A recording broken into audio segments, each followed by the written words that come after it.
Okay, today we're working on a 2015 Dodge Journey and we're going to do inner and outer tie rod ends.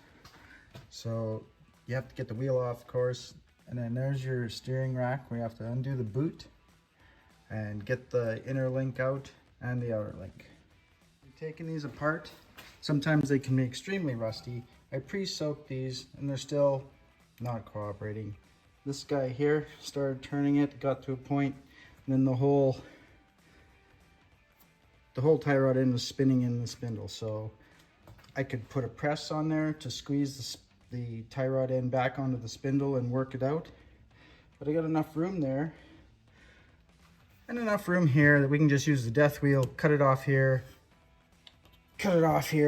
zing, and this is out in like 10 seconds. On this side, I've got the links out already. So there's a hard way and an easy way. The hard way would be to use some sort of a pipe wrench or something to try and crack that loose if you could. But there's a much easier way. What you use is one of these.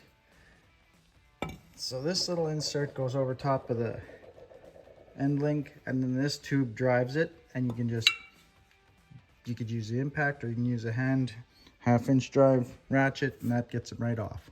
And once you got it off, you count the threads on your old links and put the new one on roughly in the same spot, and you'll be pretty close for a wheel alignment.